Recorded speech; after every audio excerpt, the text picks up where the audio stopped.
First punch తో అదరగొట్టిన team India south ఆఫ్రికాతో రెండో టీ20కి ready అయింది. చండీగఢ్లో జరిగే రెండో టీ20లో ఇరు జట్లు అమీతుమీ తేల్చుకోనున్నాయి. ఫస్ట్ మ్యాచ్ జోరును కంటిన్యూ చేయాలని టీమిండియా భావిస్తూ ఉంటే రెండో టీ20లోనైనా గట్టి పోటీనివ్వాలని పట్టుదలతో సఫారీ ఉంది. 5 టీ20ల సిరీస్లో శుభారంభం చేసిన టీమిండియా ఇవాళ సౌత్ ఆఫ్రికాతో మరో ఇంట్రెస్టింగ్ ఫైట్కు రెడీ అయింది. చండీగఢ్ వేదికగా రెండో మ్యాచ్ ఆడనుంది.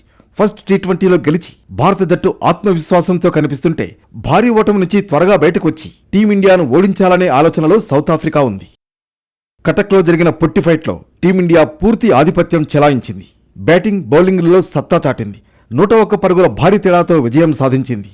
రెండో టీ20లోనూ అదే జోరును కొనసాగించాలని టీమిండియా భావిస్తోంది. దీంతో టీం కాంబినేషన్లో ఎలాంటి మార్పులు జరిగే అవకాశం కనిపించడం లేదు.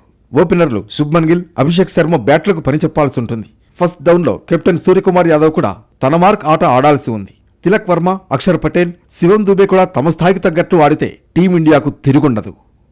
రెండో టీ20లో ఎలాంటి మార్పులు ఉండకపోయినా ప్లేయింగ్ 11లో ఒక మార్పు చేయాలని ఫ్యాన్స్ డిమాండ్ చేస్తున్నారు. ఓపెనర్ శుభ్మన్ గిల్ ప్లేస్లో సంజు శాంసన్కు అవకాశం ఇవ్వాలని కోరుతున్నారు. ఎందుకంటే టీ20 వైస్ కెప్టెన్గా ఉన్న గిల్ ఫామ్ టీమిండియాను కలవరపెడుతోంది. ఆసియా కప్ నుంచి గిల్ ఒక్కసారి కూడా హాఫ్ సెంచరీ మార్క్ అందుకోలేకపోయాడు. సౌత్ ఆఫ్రికాతో జరిగిన తొలి టీ20లో కేవలం 4 పరుగులు చేసి పెవిలియన్కు చేరాడు. దీంతో అతన్ని తప్పించాలనే డిమాండ్ పెరుగుతోంది. అటు సౌత్ ఆఫ్రికా కూడా పెద్దగా మార్పులు లేకుండానే బరిలోకి దిగే అవకాశం ఉంది.